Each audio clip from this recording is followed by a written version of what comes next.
Good morning, everyone. Welcome to Coffee and Football, presented by South Point Dodge. I'm your host, Blake Monroe, where I'm joined every day by Bobby Burton and Jerry Hamilton.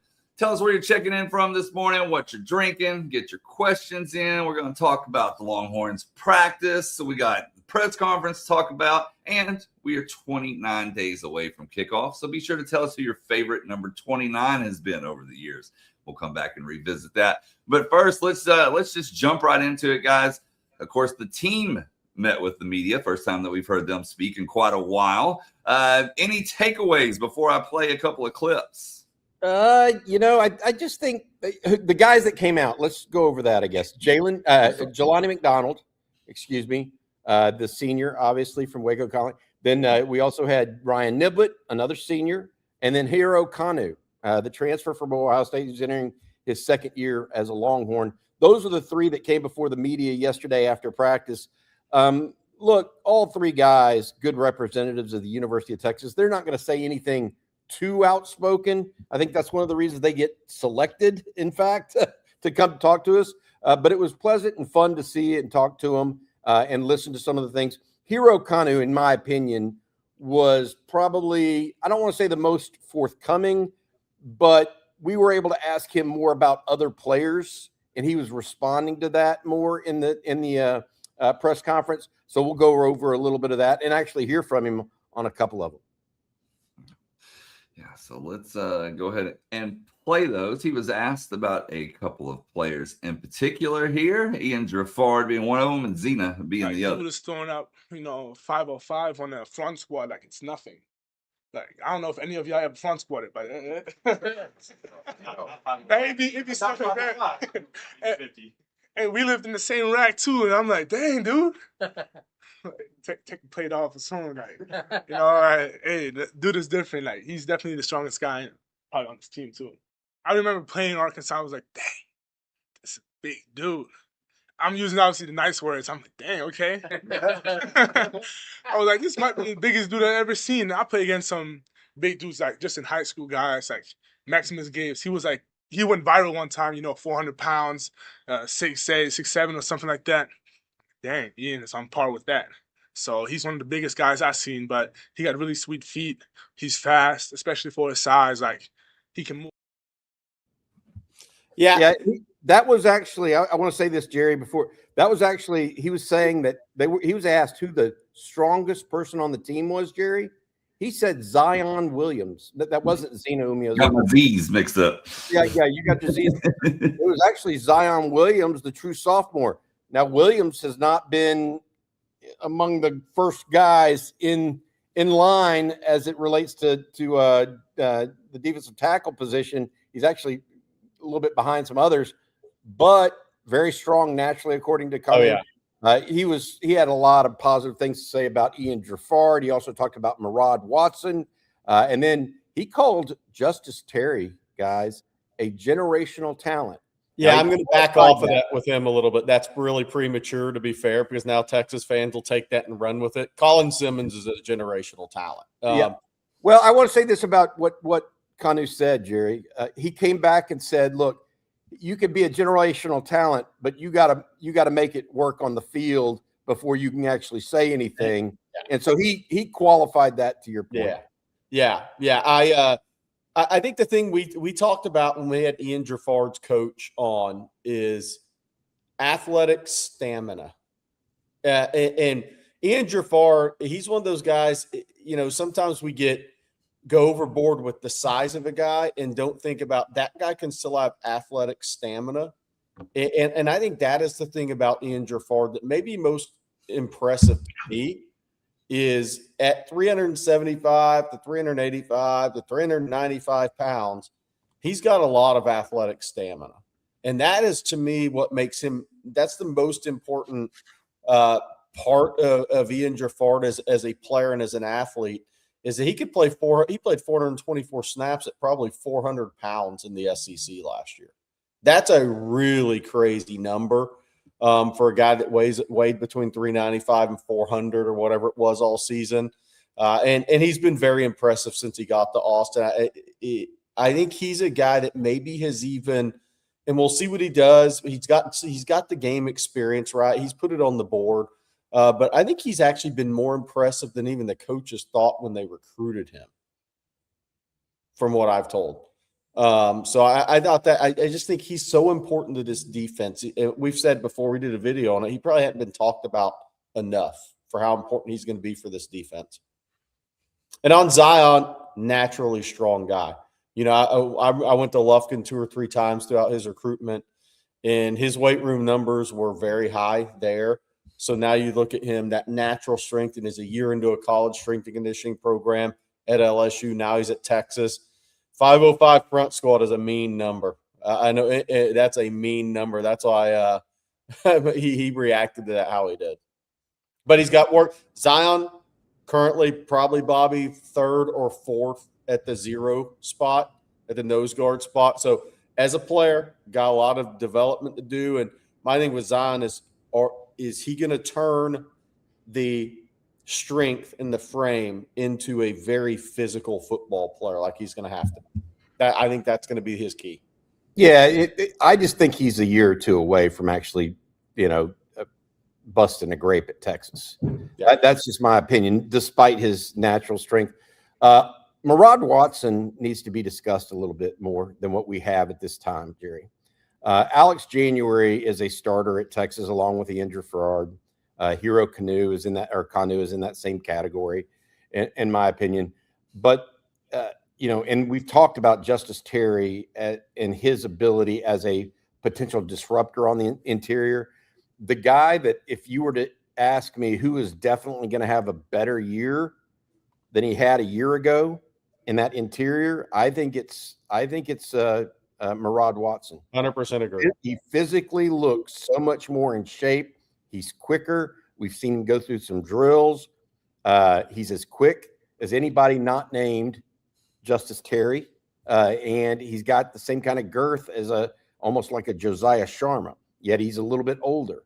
Yeah, I think that depth of the defensive line across the board, and Kanu said a little bit about it, Jerry, yesterday.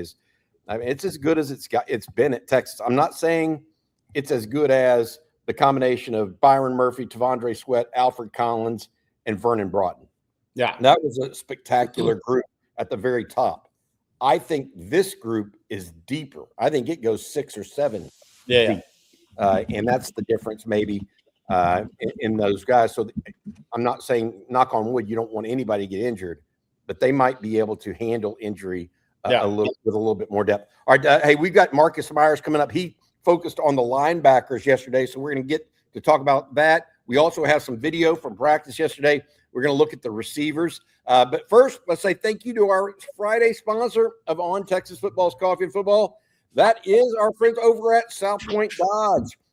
If you've been thinking about upgrading your ride, now's the time. We're talking big price reductions on Ram 1500s, 2500s, and 3500s, plus Jeep Wranglers and Grand Cherokees.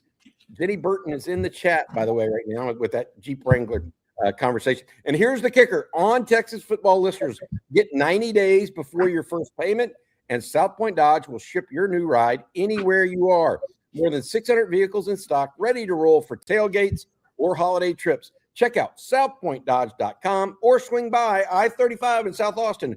Get to the point at South Point Dodge. All right, thank you, Bobby. And it looks like Marcus is ready, so I'm going to bring him on in. Good morning, Marcus. What's going on, fellas? How y'all doing? Always good to hear from you, Marcus. Always good to hear from you, my man. Hey, Marcus, you were watching the linebackers yesterday almost exclusively. A position that you've played in the past, et cetera. We were talking about Rod, Jerry, and I on yesterday's post-practice update. We were talking about how this group is smaller than a typical linebacker group. They're going speed, clearly, with Rasheed Miles, Anthony Smith, and Brad Spence as your first 3. No offense to Leonga Lafau or Anthony Hill, but they were bigger, more prototypical type guys. Texas is going with smaller but quicker and faster. Did you notice that in watching them work out yesterday? Yeah, definitely. I mean, for sure, the top two that you called there, right? And Rasheem Biles and Ty Anthony Smith. Brad Smith, is probably more of your prototypical linebacker size, and one of those guys, and you see him get off the bus. It's like, okay, he's really well put together. And then some of the younger guys are actually the ones that are bigger and more of your traditional size, but they can all run. They all move really, really well. And, of course, we were only getting to watch them do drills. So there wasn't any, true lining up next to one another and even doing anything on air from a 7-on-7 standpoint or anything like that. They were really just doing like bag drills and a lot of, kind of punching a blocking dummy and shedding, that kind of thing, to make sure you're keeping your body square to the line of scrimmage. And so, it was really good to see those guys. But Brad Spence had some good size to him. I would say after that, it would probably be a pick your poison, depending on the lineup and that kind of thing, between Cryer and Atkinson. Kosi Apala really jumped out to me as well. I didn't realize how long that young man's arms are.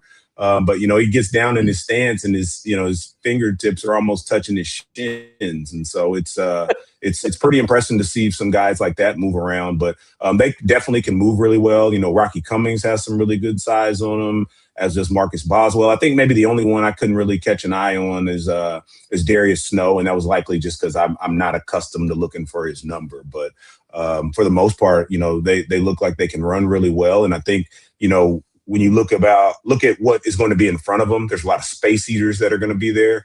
Kind of a rotation of Ian Jafard and Zion Williams, Josiah Sarma, those type of guys, and then just the other defensive tackles that they have in front of them. So I think they're going to, do a lot to try to keep, those faster guys freed up and able to kind of see ball, hit ball.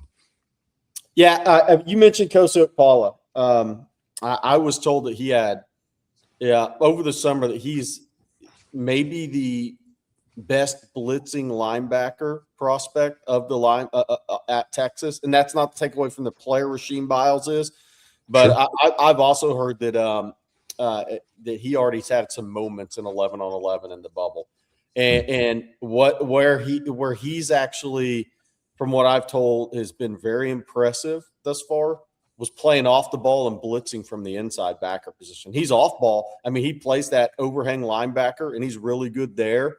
But I think when he got to Texas thought he was just going to be an outside guy playing off the edge. But he's proven that he can handle also playing off-ball linebacker. So he has Texas very excited. And to Bobby's point, and we'll see, he'll play some this year for sure, but there's guys in front of him. But the future is very bright with Kosi Apala. So I'm glad you brought him up, Marcus. The other thing we talked about yesterday with the linebackers is arguably the best returning linebacker in the SEC is Xavier Atkins at Auburn, and he's 6 foot, about 215. So I think times are changing. Everybody thinks about the SEC as 6'3", 240-pound linebackers across the board, but Xavier Atkins is kind of proving for the people that kind of wonder about Rasheem Biles and Ty Anthony Smith's size that, he was the most productive linebacker in the SEC last year. He was first-team All-SEC. A lot of schools like Texas were hoping he was going in the portal, by the way, and he didn't go in the portal. And now he's back as a first-team All-SEC linebacker this year along with Biles. So I think times are changing a little bit. You're seeing more of those guys in the NFL too, Marcus. Yeah, absolutely. And I, it's one of those deals too, when he's rushing the pass rusher because of his length and his wingspan, that's something you can get your hands up, even if you can't get to the ball. Right. And that's, where you see a lot of tip passes. I know, back when I was playing before B-Rob fully spun down, that was one of the advantages to him being a taller guy, is he had a long wingspan. And then, again, when you talk about the different kind of permutations of this, when I was watching them, both Kosi Apala and Brad Spence worked primarily with the linebackers. I didn't see them flipping over, down there with the pass rushers or anything. So they're making sure that they have that, set up well. Bobby, the sheets that they were passing out to us over there yesterday as well, I had to go back and take a look because I was like, man, some of these guys got some size on them. And it's kind of interesting where, you have your Rasheem Biles and Ty Anthony Smith that are, kind of in more of that smaller LB role. But then they had Brad Spence listed at 249 and, Cryer listed at, I think, 241. So, between those two, you have some of those guys that can move inside, can be thumpers when, you're trying to, make sure that you're, stopping the run well in obvious run situations. And so, I think they have a lot in that room that they can kind of maneuver. And then Tyler Atkinson, certainly looks the part. He's filled out pretty well to this point. I don't think he's quite at 220 yet. I think they had him listed at maybe 218, 219, something like that. But you can tell that he can put a little bit more on his frame and be able to move really well without it, hurting his athletic ability or anything. So I'm excited about the LBs. It's maybe not the deepest core that we've seen in the past, but just from a standpoint that some of those younger guys, you might not expect them to contribute on the defensive side of the ball immediately. But I also think that they'll be really good on special teams. I got to ask you this. I mean, just the two that you mentioned at the start, Anthony Smith and Rasheem Biles, we get asked about both of them multiple times. What did you see from those guys? Sark said that Biles is our kind of guy, made a play 40 yards downfield in week 1 of practice. What did you take away from watching those guys?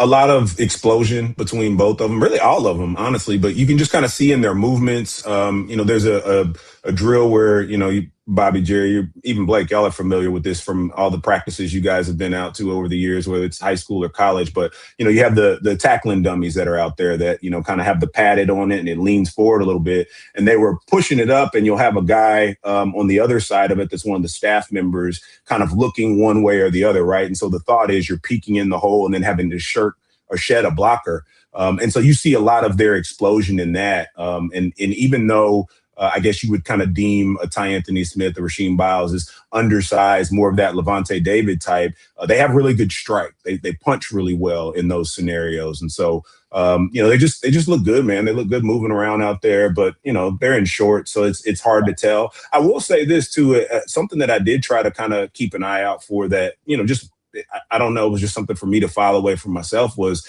I didn't see a single knee brace on any of those guys. I didn't see a single shoulder harness. And while, pads haven't come on yet, and I imagine by the time we get to the first game, that'll look a little bit different. It was good to see just at least for the first 2 days that these guys are out there just completely running free for the most part and not encumbered by any kind of braces or anything like that. So it was good to at least see that, that's how they're starting out the season, because this is going to be the healthiest they'll be all year. We didn't talk to you yesterday morning, Marcus. Your thoughts overall on the team right now? I know we just talked about the linebackers, but your takeaways, you've been on the sidelines, you've been part of a Longhorn football team. Your overall takeaway from this roster 2 days into it? I think, as I'm looking at it, I don't see a ton of holes. The guys look really good. And I've been a bit critical about depth in the past, right? I'll have people ask me about, well, hey, you have all these high ranking classes in, probably prior years, maybe not so much under the Sark era, but, a little bit prior to that when they were kind of going through the dark ages. And I would be like, yeah, they signed people, but to me, it's not elite depth. It's not the depth that if a player goes down for whatever period of time, you're confident in whatever would back them up. I think this team has that. It's kind of funny. I was at a event last night and got a chance to run into Matt Trissel and his son Jackson were up there. And Matt and I were talking for a little bit, and he was talking about how he's kind of, he and Jackson and their family went around the country a good bit to see a number of programs. And he said, outside of Georgia, he didn't feel like anybody else had rosters that looked like Texas. Now, I asked him, did y'all get a chance to make it out to Oregon? He said no, but he said even Ohio State. And this isn't, again, we know the game has to be played, but he said even Ohio State, just the bodies that the program currently has are kind of unlike anything else in the country. And so from that standpoint, to me, I know I've heard you talk about this as well at times, Jerry. Probably 1 through 85, they're much closer to like I would say 05, 08 style of team, maybe even 09. And in just in terms of how they look off the hoof and how they move. And so for me, that's, pretty comforting and seeing, even when it comes to the wide receivers, right? Like, obviously, we know kind of who the big three are, but like Sterling Burkhalter looks great. Khalil Lockett has really done a lot to kind of not only revamp his body and kind of bounce back from injury, but he's moving around out there really, really well. And so I think, all in all, for every position group, you just see guys that are just big, man. They're big and fast. I don't know if I've seen a secondary this big before. I mean, they're just like, it's like a bunch of pterodactyls running around out there or something. It's wild. They all have like crazy wingspan and all the things. And the last thing I wanted to mention too, even on the DB front, man, folks got to cut John Meredith some slack. This guy, he should be in high school right now, right? Like, because of everything he went through with the UIL, he wasn't able to train in the same way. So there's absolutely nothing wrong with him. You see flashes of it when they're doing some of the ball drills. They're just being careful with him. Yeah, they're just taking time with him and making sure that he gets acclimated. And you would expect them to do that, but you can tell that he's a competitive guy. You see him soaking up, kind of game from some of the older guys, and each one of them is spending a lot of time, talking him through the coverages and that stuff. But he's not timid. He jumps right out there in the middle of it. You don't see him standing at the back of the line. So just give the young man some time. I don't think you need him to be some impact player, right away. But I would not be shocked if you see him making some plays on special teams by the second half of the season. I told somebody in a text. I can't even remember who texted me asking about it because obviously he had his freshman moment, got sick that first practice. But I said he's like an 80s player that shows up in July, but the old rules, and then they start practicing. Mm-hmm. He may be the only guy in the country like that. So that's the way kind of how different his situation is than everybody else's on the team. He's the only guy that shows up in July, and he's here a week, late July. He's here a week, and he starts college football practice. Mm-hmm. Because he couldn't work out. He couldn't work out at North Crowley all summer because of the eligibility. He wasn't eligible. So then he kind of took some time. Went down to Florida. He was looking at possible high schools, so he didn't work out with his DB coach there for a week or so. He was literally thrown to the fire, like physically, because it had been a while since he'd been in football activity. But he's a rare guy that's almost because of the situation. He's like an 80s guy that shows up the week before practice. Now you start going. In the old days, everybody else was here at the beginning of the summer or last spring. And so he's totally different than anybody else. And you're going to have your freshman moment there. You're going to get sick and probably puke once. Right. But he's going to be a really good football player. He's such a smooth athlete, Absolutely. You used the term pterodactyls. Yeah, man.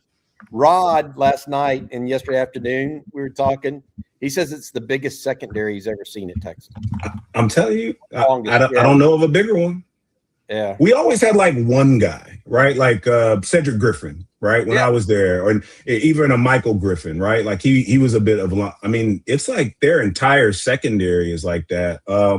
Maybe Grayson Littleton and Bo Masco, don't fit that mold, but then both of them are solid, like they're filled out. They're not, little skinny, wiry guys or anything. So I agree with Rod. Like, I don't think I was on a team that had a secondary that had the size that these guys have. Again, we maybe had one or two guys, but not 7 or 8. And that's what, this secondary provides. And so I imagine that's going to give, Blake Gideon, Will Muschamp, and Mark Orfe plenty, to kind of mix and match and do whatever it is they want in the secondary. But Marcus, you mentioned the receivers a moment ago, and we actually have some clips, a little over a minute worth of clips, a little bit of running back too, but get y'all's thoughts on this. I think that's Derek Cooper, right? That's Cooper. I've never covered a running back from Florida that wasn't physical, and he's going to fall in line. Khalid Lockett there. Lockett will make another nice catch. Emmett Mosley, we talked about, just no wasted motion. No wasted motion. We talked about him explosive coming out of a cut right there, guys. Yeah, we talked about him being someone that will be keyed in on a big season. This is going to be Cam Coleman here. It's a deep ball. This is a deep ball from Arch, actually. It's deep over. This one is away from Cam Coleman's body. Nice catch. That's a catch radius that we've talked about, Marcus. And Jerry. You just got to get in his vicinity. There's Burkhalter. Yeah, he misses this one. Bad throw. Yeah. But again, long guy, right? Like he has a lot of a large catch radius as well. Yeah. this is Cohen Brown there for people unfamiliar with Cohen. Powerful explosiveness, just explosive power is what Cohen Brown has. Yeah. Explosive, McCutcheon. powerful speed. By the way, I was told that Lacey and McCutcheon had a unreal over route completion on day one in the indoor. Like maybe, and I wrote about this morning on OTF.com that maybe the best throw that any quarterbacks made the first 2 days was an over route that KJ Lacey made when they moved practice in 11 on 11 in the indoor. I mean, totally threw a rope in between the corner and safety and contested coverage to McCutcheon, and he made the catch in traffic. Apparently that might have been the play so far amongst QB and wide receivers. Let's take one guy to talk about here, if you don't mind, Jerry, because I think it's indicative of you can write a guy off too early or overhype a guy too early, and they have to grow into it. Let's talk about Khalid Lockett. Okay. Khalid Lockett was highly rated, 5-star by some, right? But when he entered Texas, he was super thin. He had never really done speed training, it didn't look like. No, he was not a track guy. It wasn't a track guy. And that first year, other than the game against Michigan where he caught the touchdown, so he came on late, right? Mm-hmm. You guys, this is what we talk about. We always talk about it's not add water instant player. Yeah. Some of these guys are really talented. Khalid Lockett among them. Really talented. Just because you're really talented doesn't mean you're ready to go day one. And you got to put in the work. And I think that Khalid Lockett is one of those guys that has clearly put in the work. I think he's faster in and out of breaks. He's got the catch radius. The only person that competes with him on catch radius, actually, in my opinion, is Cam Coleman on this entire team. He catches the ball really well away from his body. I don't know that he's going to be in the top 3 receivers this year, but could I see him being in the top 3 next year and helping out a lot this year in parts? The answer is absolutely yes. I think that if I'm buying stock, I wouldn't have necessarily bought stock last year in Khalid Lockett, just based on what I saw because his body type, and I didn't think he had much speed. Now I'd be buying stock in Khalid Lockett this year. So Yeah, maybe I'm late to the game a little bit, but I thought I think he's made that transition and is making that transition from prospect to player. Yeah. And everybody, that happens differently for everybody. That could be a year timeline for some people. It could be 3 years for some people, or it could be day one you're a player. With Khalid Lockett, he's one of those guys, I think, is making that it's the second year. He's one of those guys that was a victim of a recruiting ranking because it makes everybody think, oh, this guy's an instant contributor because people had him ranked up. And he probably wasn't that highly, he shouldn't have been that highly ranked coming out. He was very young. He didn't have track times, right? His elite trait is timing, the wingspan timing, going up and getting the football. Like that's his elite trait. He was also 17. He was a young senior.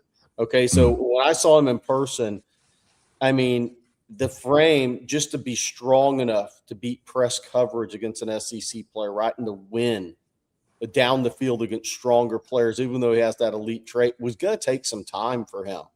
I still say to this day, he's got the biggest hands of any 6'2" wide receiver I've ever seen, 11-inch hands. 11-inch hands, guys. I mean, like, that's a crazy number. That's like NBA basketball player level hands. So hand size. So, but he was one of those guys that was a victim of a recruiting ranking because it put unrealistic expectations on a guy who was 17, leaving high school, that wasn't physically developed the way he needed to be strength-wise. He's always going to be wiry, but just strength-wise when you're going into that world and you're going up against the Manny Muhammad in practice, and then you're going into the SEC. So that's kind of where I think the 20 pounds weight gain for him, which means strength on a wiry frame, it has been huge for him. Because the stronger a guy gets on a wiry frame, it's like Marcus, the more confident they get in their ability. Yeah. And once you can get pushed around a little bit when you're a 17-year-old coming into college, but once you get stronger and your confidence grows, it's amazing what happens for a player. So I think the recruiting ranking got fans ahead of where he actually was. Hey, Marcus, could you we got to do an ad read. Can you stay with us through the break, or you got to get going? Yeah, I'm good until about 9:30, man. I'm good. Let me. I want to. We got to do an ad break, but there's a question I want you to chime in on. That's a super chat, if you don't mind. We want to welcome our newest sponsor, Poncho. Poncho makes the ultimate performance shirts for the outdoors. It's become my go-to for all seasons. Definitely the best looking and most comfortable shirt I've ever worn. And now they have their game day collection. You see Colt McCoy right there. Poncho has Texas fans covered for college football season. And we have a special for you, actually. Go to ponchooutdoors.com/OnTexas and enter your email to get $10 off and free shipping on your first order. That's PONCHO outdoors.com/OnTexas. Head there, drop in your email, and get $10 off and free shipping. And once you try one, you'll get why I've got a closet full of them. You're going to love how these shirts feel in the Texas heat. Really breathable. And I like the extra pockets with zipper that lets you store stuff safely. Get $10 off your first order at ponchooutdoors.com/OnTexas when you enter your email. Thanks to the fine folks at Ponchos for sponsoring On Texas Football, and check out their official game day collection.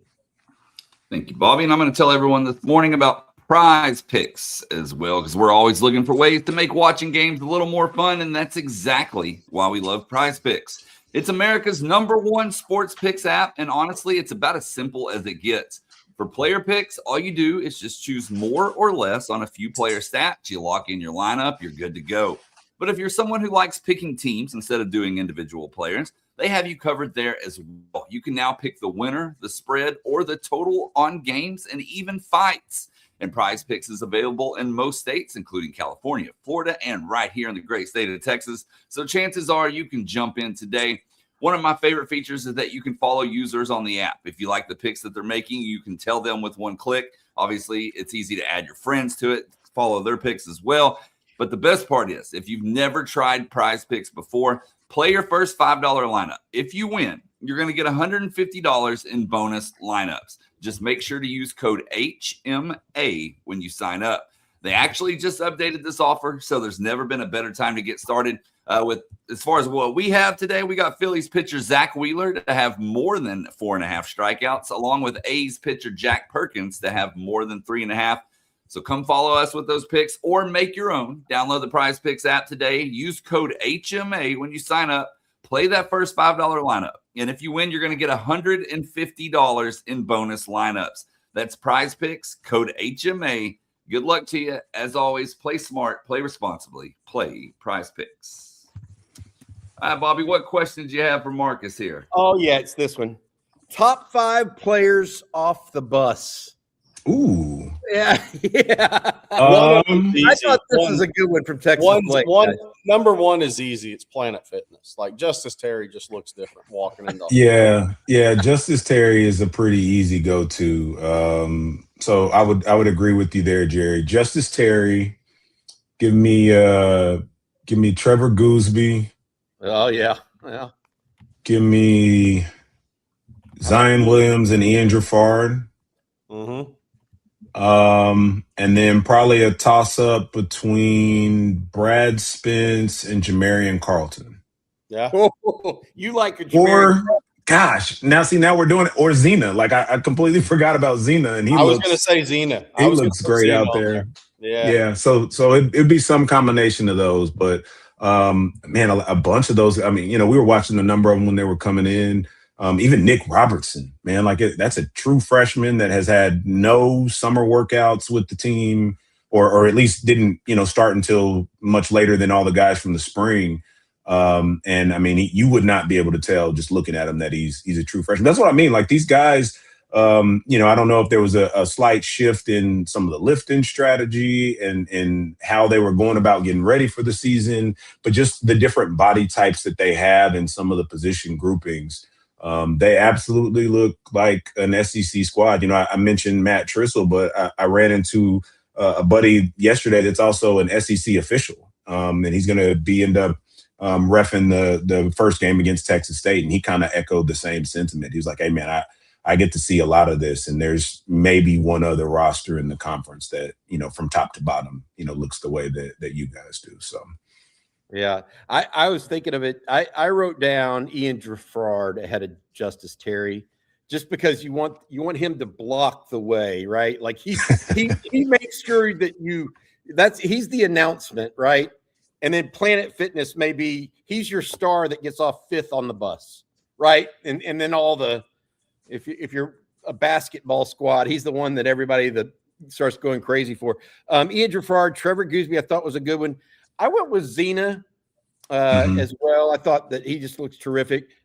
I'll tell you who else, just in my opinion, is one of those types of guys, is Jonte Newman. I mean, he's enormous. Yeah. I mean, he is now he's young, but he's enormous. And then I love your pick of Brad Spence, just point blank.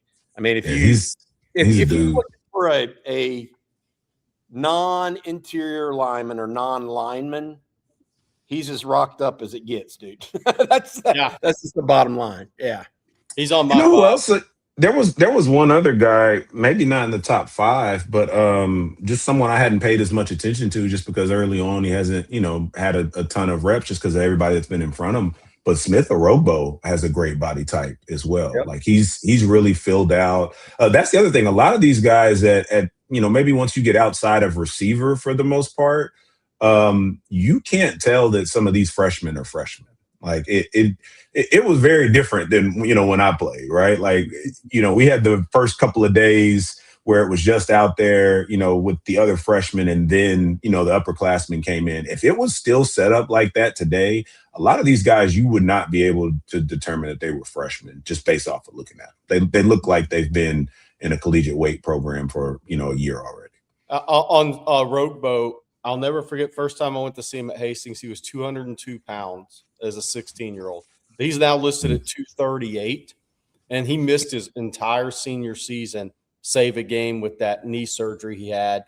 But he is a guy that I wish I got a different phone now. I don't have the photo from the first time I saw him in high school. I wish I still had that photo after one more year when he's about 255, because he is going to look totally. You wouldn't think that'll be the same human being a year from now, to your point. Yeah. Some impressive looking guys. Just got to make sure they put it all together when the pads come on. Marcus, thank you for joining us, buddy. We appreciate it so much. You have a good one, and we'll talk to you again next week, man. Take care of yourself. Yes, all right. Thanks, Marcus. Okay. Take care of yourself. Just a genuinely nice dude, man. Great guy. Been a real pleasure getting to know Marcus more personally. Absolutely. Followed his career, obviously, as a reporter, but really nice getting to know him. Good guy to be around. Good energy. You know what I mean by that? Very happy he's part of On Texas Football. He's awesome. No doubt. Just a good guy.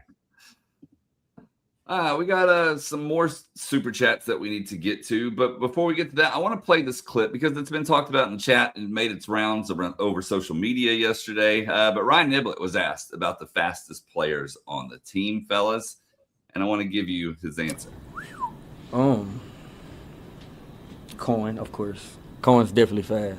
I'll say Wingo and Warren Robertson. How about you? I don't like to put myself in there. I'm very humble. So my question to y'all is, were you surprised by his list? No, not on Cohen, because we've been hearing that, right? And you hear the behind the scenes, the miles per hour he hits in workouts. I think Cohen is deceptive because he's so rocked up, right? So people aren't going to think, okay, that guy is going to be arguably the fastest player on the team. His track times were – the thing with some of these guys is because they all enroll early, you don't know how fast some of them could get on senior year on the track, right? Like, could Cohen Brown have been a 10-4 guy at 195 pounds? It sure looks like it when you watch him on a football field, Bobby. Like, he was 10-6 prior, but you don't get to see these guys run track as seniors because they're already off to college. So Could he have been a 10-4 guy? It certainly looks like it on a grass football field. I'll say that. I thought that the one that surprised me mildly was not Cohen Brown or Ryan Wingo. He was also a track guy in high school. Yeah. It was Warren Roberson. Is he the fastest corner at Texas? Faster than Cade Phillips? Maybe so. Cade Phillips ran in the state meet in the 200-meter, though. Yeah. Right? Long jump, 24-plus feet. So Warren Roberson may be faster over 40 yards, though. Yeah. And it should portend well as a gunner for Warren Roberson, too, if you think about it that way. If he and Ryan Niblett are your two gunners, that would make a lot of sense on the punt team. And it tells you, I think, that Warren Roberson is a guy who's gotten faster since high school, because he was in that 10-9 range in the 100 meters. But clearly, I mean, that's different speed, right? I mean, he ran a 200 as well, but none of his track times jumped off. Like, the crazy part is Nick Townsend ran a faster 200 than Warren Roberson in high school. I mean, that's a crazy to think about. But again, these guys aren't around for senior years much on the track. But Warren Roberson's a guy who's definitely gotten faster since he got to college. Well, let's jump into some super chats here. And speaking of speed, Jordan Barker, thank you for your super chat. With all the length and speed we have in both the secondary and linebacker core, I envision a lot of turnovers, not to mention Simmons causing havoc. Yeah, you know what? I'll just say that Rasheem Biles is going to be a key component of that. I mean, Steve Sarkisian said as much, guys. I mean, it's really rare that a coach says, I turn on the guy's film and all he does is make plays and turn the ball over. He's our kind of guy. I mean, that kind of that phrasing or the way it was just said so matter of fact. I mean, Jerry, you were there. It wasn't like this was a unknown thing that he was revealing to the world. It's like, it's just going to happen. Yeah. Because that's kind of who he is.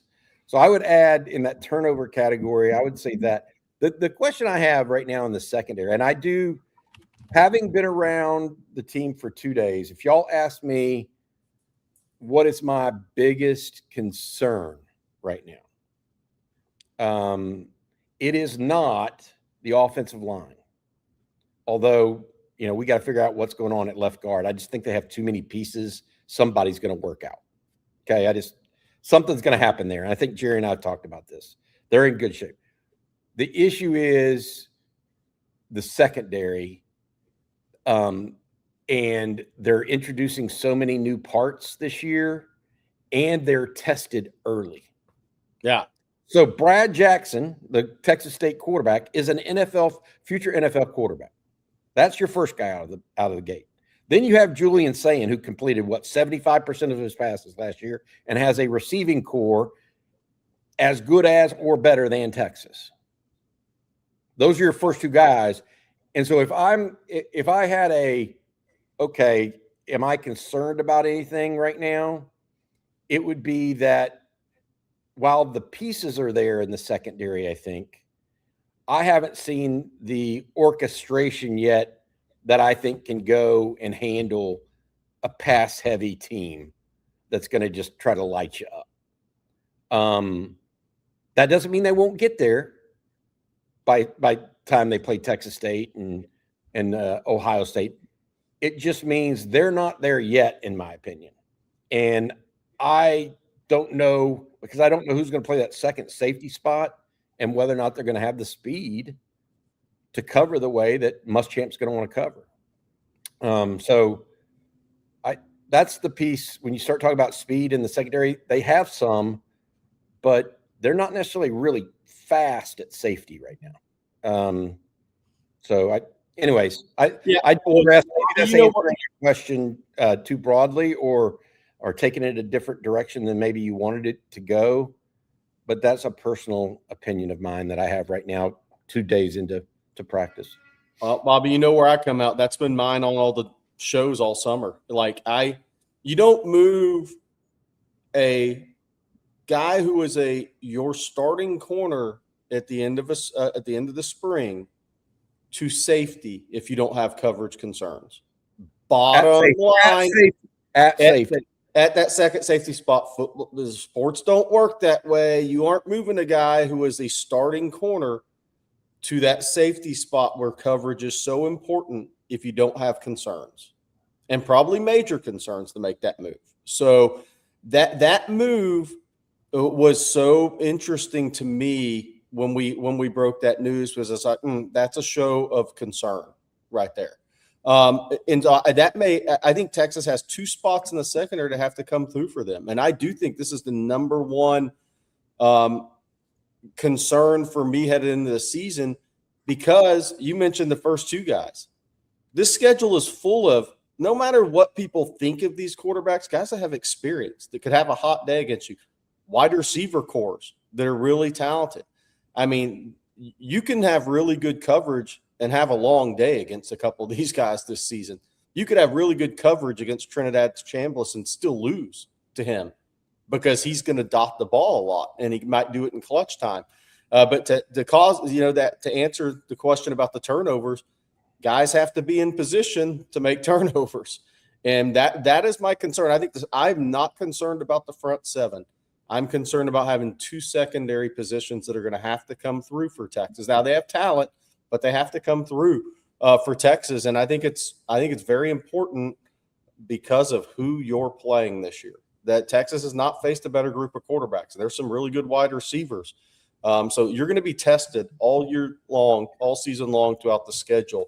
So you got to get those shored up, or you got to start to feel like you have answers coming up here early in the season, probably after game 1. All right, another super chat we have this morning comes from Justin Yarborough. Thank you, Justin. Appreciate you as always. It is Muschamp's base front 1, 3, 5, 7, 9, and will Littleton see time at corner if there's not a nickel on the field? Great stuff, fellas. Hook 'em. He's a base 4-man front with an overhanging linebacker. He'll move between odd and even fronts at times, depending on his personnel on the field, Justin. So that's part 1. Part 2, will Littleton see time as a corner? He works out with the corners. It's interesting. So they have 2 nickels right now, really, because Wardell Mack yesterday, we didn't mention this at the open, he was actually up above, kind of not participating fully in workouts. He was limited. So he's obviously a nickel. But the 2 nickels right now that I saw yesterday are Grayson Littleton and Xavier Filsaime. Well, what's interesting is Littleton actually works out with the corners in one-on-one drills, and Filsaime works out with the safeties in one-on-one drills. Littleton could play corner, and you could put Filsaime at nickel, but I don't think he'll play in base. If you had a 4-man secondary, I don't think Littleton plays. Maybe he moves to safety. Like I've long thought, maybe if you like Filsaime better at nickel or at nickel, maybe you could move Littleton back to safety, but he's not as big a run defender as Muschamp necessarily likes. Right. So I wouldn't move Littleton out the corner. I would say he might be your guy instead of being in the slot. If you think Filsaime can guard the slot, he might be your second safety. But we don't know that yet because he hasn't even played it down a safety, to my knowledge. Like when they split I am concerned. I'll just say that I am concerned about the secondary and figuring out who the best 5 are, and then getting them going. That's where I'm at right now. Yeah, and my thought on after 2 media windows, right? When they split up the DBs, Grayson goes and takes reps with corners and not safeties. So it's just kind of telling things can change. You can cross-train a lot of guys. Filsaime, who is the number 2 nickel, goes and works out with the safety. So when they start breaking up that secondary, Grayson goes with the corners. Doesn't mean he always will, but that's what we've seen the first couple of days. By the way, I wanted to say this, Bobby, because we hadn't hit on this as far as guys cross-training. Up when the offensive line are up on the higher field, and you went and watched them yesterday, Jordan Coleman takes what, every third, fourth rep as a left guard, essentially, in drills. That's in 11 on 11s, he has repped backup left guard already 2 days into practice multiple times. So I want to put that out there that Jordan Coleman, it's not just a drills thing. And I wrote this morning on TexasFootball.com. You can see it, notes for myself, Bobby, and the whole team. But he has taken some reps at second team left guard in live 11 V11s already. So that, to Bobby's point, they're taking a look at a lot of guys at left guard. I think they'll find their solution, but there is a competition there right now for sure. Now we're going to get some more of y'all's questions in just a moment. Plus, we got to look at 29-day countdown. But first, Bobby, I need you to tell everyone this morning about Mint Mobile. I could do it. You know, I love Mint Mobile. I use it all the time. When we were kids, summer meant freedom, no homework, no teachers, no school. And as adults, summer still means freedom thanks to Mint Mobile's summer sale. Right now, all of Mint Mobile's plans are $15 per month, even the unlimited one. So free yourself from big wireless and their gimmicks and gotchas and switch to Mint Mobile for high-speed data and coverage on the T-Mobile 5G network. Mint Mobile took what's wrong with wireless and made it right with premium wireless for just $15 a month. All plans come with high-speed data and unlimited talk and text delivered on the nation's largest 5G network. You can even bring your current phone and your number, choose from 3 to 6 or even 12-month plans, and say goodbye to a monthly bill.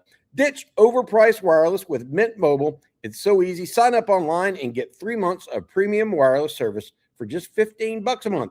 Get your new wireless plan for $15 a month. Go to mintmobile.com/ontexas. That's mintmobile.com/ontexas. Cut your wireless bill to $15 a month at mintmobile.com/ontexas. That's it. Upfront payment of $45 for 3 months, $90 for 6, or $180 for 12 months. Plan is required. $15 per month equivalent. Taxes and fees are extra. Initial plan term only.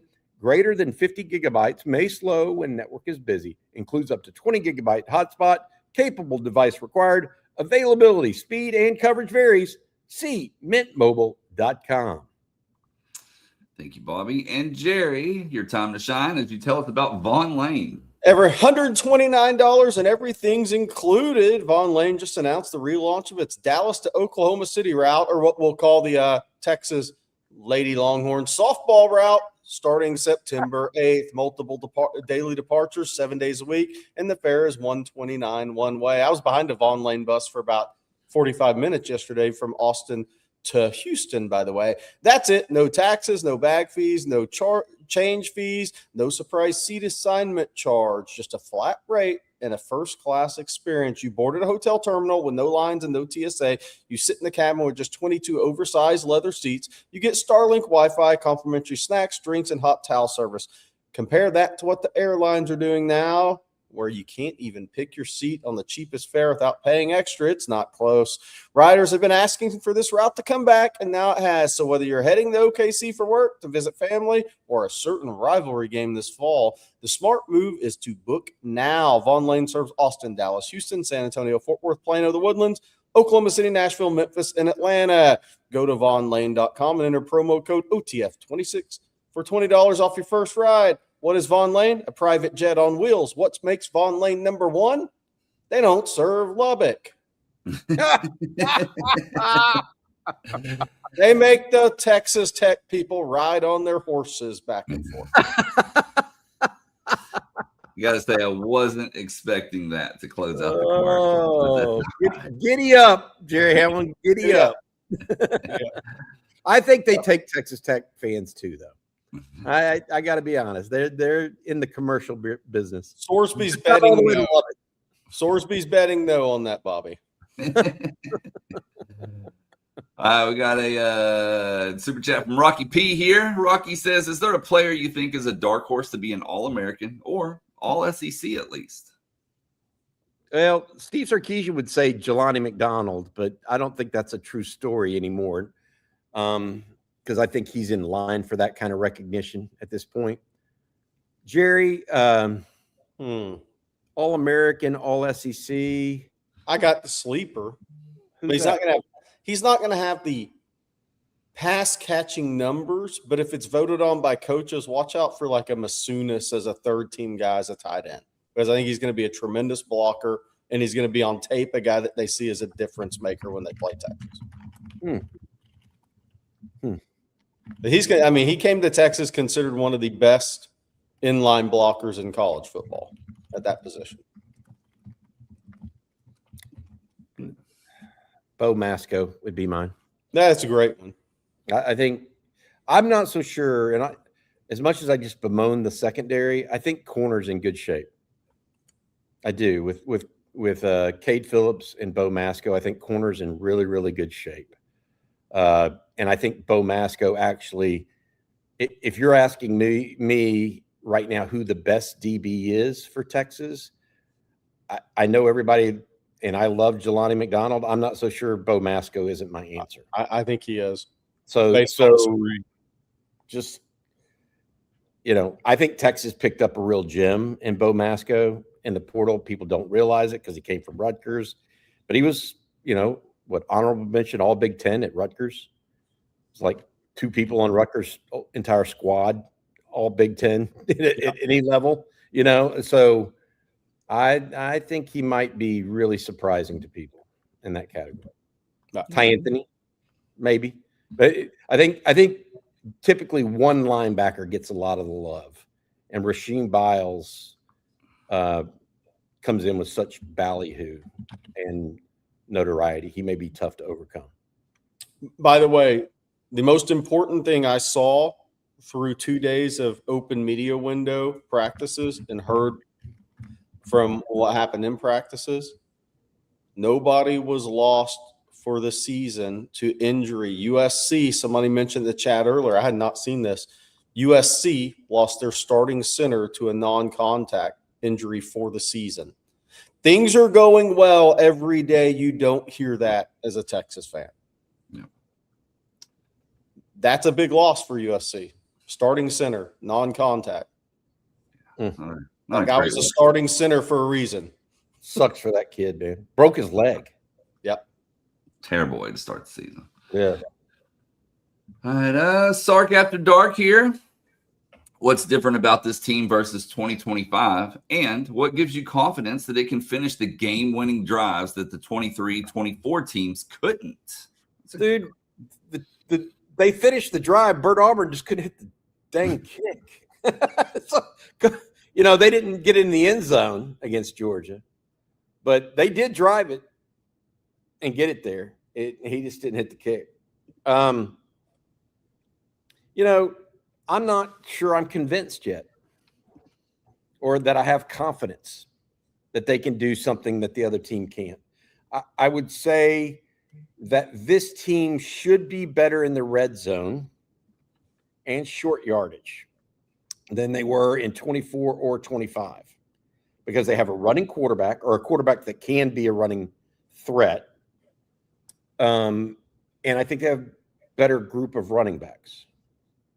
And different styles of running backs. So I think that they're going to be better in the red zone and short yardage this year.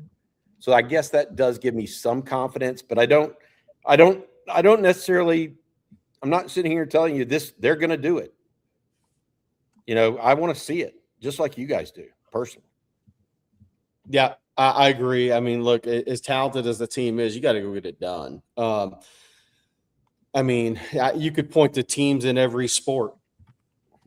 Duke basketball has been the most talented the last 2 years of college basketball. They didn't get it done. You still got to go get it done. I think the other thing in the red zone with this team, I think this may be the best group, Bobby, of 50-50 ball guys Texas has had at wide receiver in the Sark era. So what that means to me is, obviously, it goes back to something Aaron Ross said on the show when we were talking about he plays off of the big receivers and he presses the fast receivers. Well, when you're in the red zone, you can't play off a big receiver. You have to go mano-a-mano with that big receiver. And if you're inside the 10-yard line, the more guys you have that can go win the 50-50 ball when all else fails, the better chance you have. And I think with Cam Coleman, he's one of the better 50-50 guys in the country.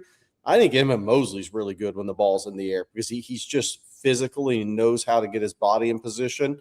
A guy like Khalil Lockett can go play the ball in the air that's his elite trait. That's what he does best. Ball in the air, body control, coming down with the ball.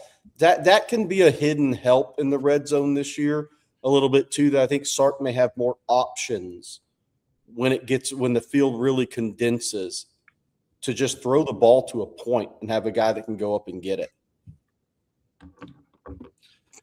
Our next super chat this morning, fellas, comes from CJ. Thank you, CJ. Says tomorrow, Freddie Steinmark Days away from ball number 28.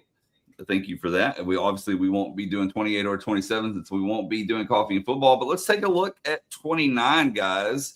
2 names on here, and one of them we've talked about quite a bit today, that being Grayson Littleton. The other one, of course, being Phil Brown. But one thing that I noticed, and Bobby, we were talking about this before the show started, there's a lot of guys that could have went on this if they would have just stuck with the number 29. Ryan Palmer, Josh Thompson, they wore 29 for 2 to 3 years, and then that final year made the switch to a different number.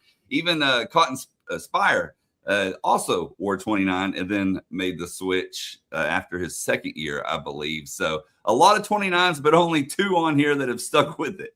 They don't like the prime numbers, I guess. Once it gets in the 20s and above, is that the thought? No, Phil Brown's the pride of Commerce, Texas. If you don't remember that, Phil Brown rushed for 2,000 yards. Was on the whatever it takes team. Was a key running back there, along with Adrian Walker and Chris Samuels. Phil Brown also had a big kick return against Penn State up at State College that kind of kick-started that season for the Longhorns in the right direction. Grayson Littleton, Jerry, probably one of the more pleasant surprises in recruiting in the Sark era. I think if you were to start a list of 5 pleasant surprises in the Sark era of recruiting, I'm not so sure Grayson Littleton wouldn't be 1 or 2. You know what I was going to say? The one thing covering Texas, one of the places I never thought I'd go covering Texas is Wiregrass Ranch High School. The move to the SEC changed everything for Texas in recruiting. And that's Tampa, by the way. That's north of Tampa.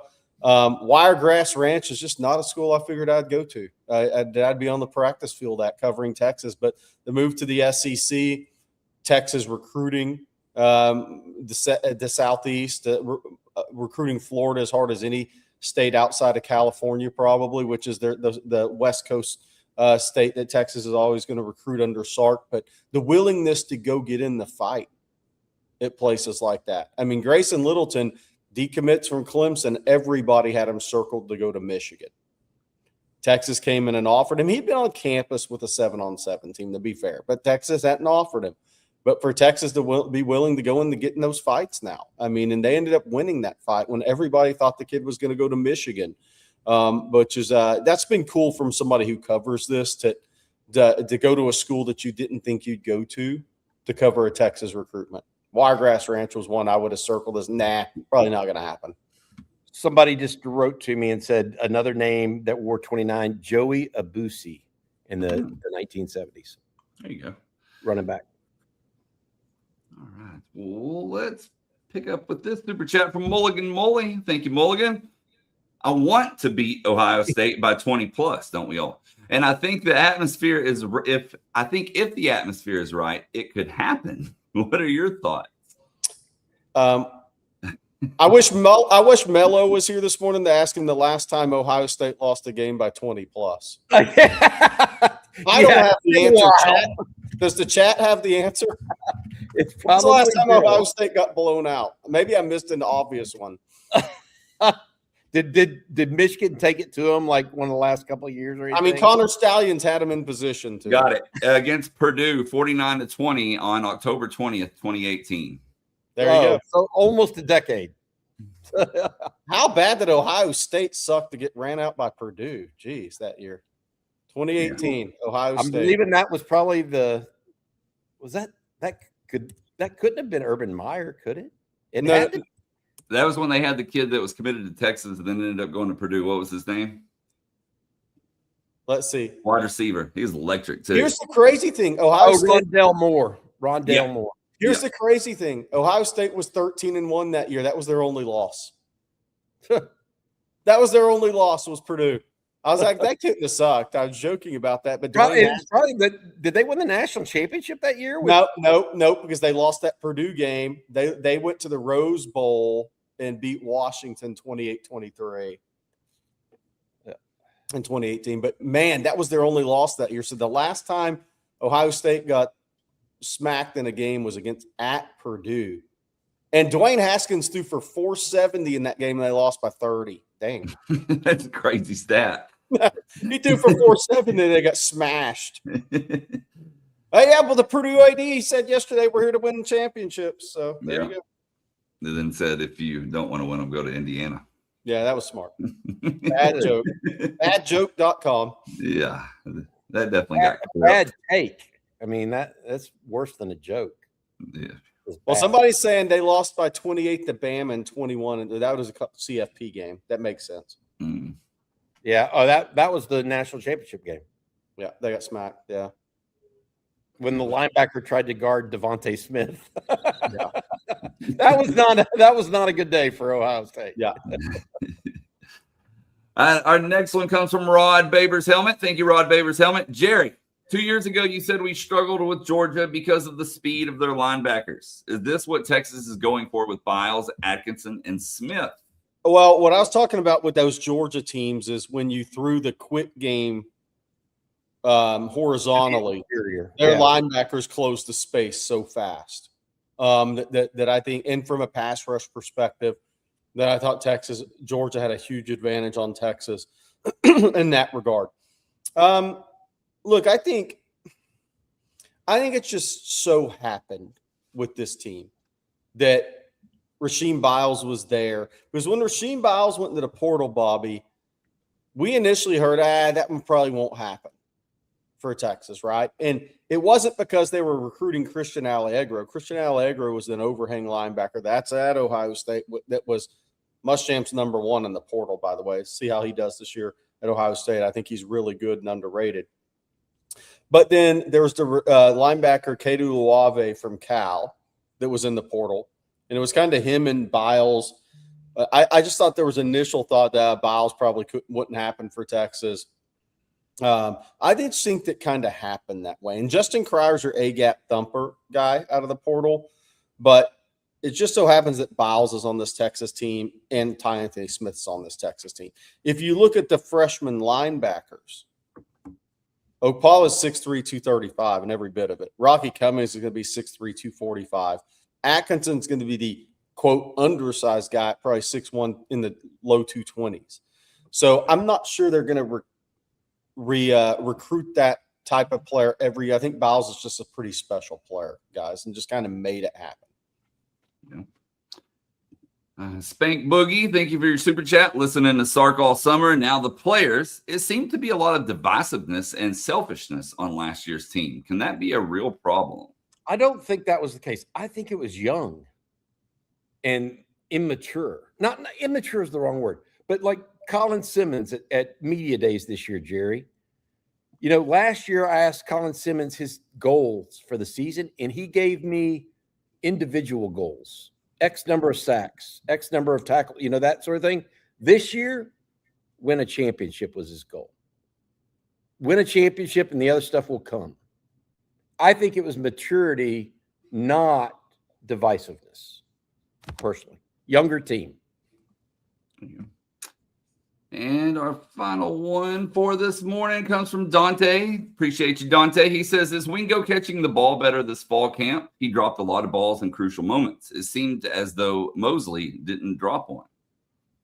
Wingo certainly worked on his catching. I mean, there's no doubt about it. And to Jerry's point, Emmett Mosley is due for a breakout year, we think. Everything we've heard behind the scenes has been really, really strong. Mosley is a better natural catcher of the football than Wingo. Wingo, though, I mean, he's fast and he's big and he runs hard. You're going to get him in the ball. You have to. I'm not so sure as talented as Cam Coleman is, I'm not so sure that Ryan Wingo isn't more of an issue for defenses because he combines size and speed, vertical speed. I mean, you have to guard him behind the line of scrimmage and downfield. He's got that kind of speed and that kind of run after catch ability. All right, guys. Well, that is going to do it for today's episode of Coffee and Football presented by South Point Dodge. I want to thank them along with Poncho, Prize Picks, Mint Mobile, and Von Lane, all for sponsoring today's show. Of course, shout out to Marcus Myers for joining us, and thank you all for joining us as well. Bobby, what do you have for folks later? Well, first of all, I've got to tell you this. If you're not a subscriber to OnTexasFootball.com, you should be. We've got so much news and information over there right now between CJ Vogel, Hank South, Jeff Howe, myself, Jerry dropping notes on the team this morning. Really good stuff there. You guys got to be a subscriber. And also, if you miss On Texas Football videos during the middle of the day and just want to come talk with us and other like-minded Longhorn fans, there is no better place than OnTexasFootball.com. And right now we're running a special $3 for 3 months. That's $3 for 3 months, limited time only. You won't get an offer like this anywhere else out there. We also, of course, have recruiting intel, that sort of stuff going on. I do want to mention this, and I forgot to mention it at the outset. Cole Hudson is officially back with the University of Texas football team. The young man got agreed to settle with the NCAA yesterday. He officially rejoined the football team, I believe, around 7:45 this morning. So Texas has more depth on the offensive line. Congrats to Cole. I know that was a long time coming for him to try to get back in the burnt orange and white. Well, we hope you all have a phenomenal weekend. Of course, we'll be back on Monday morning. So for Bobby Burton and Jerry Hamilton, I'm Blake Monroe, and we'll see you then. Hug 'em horns.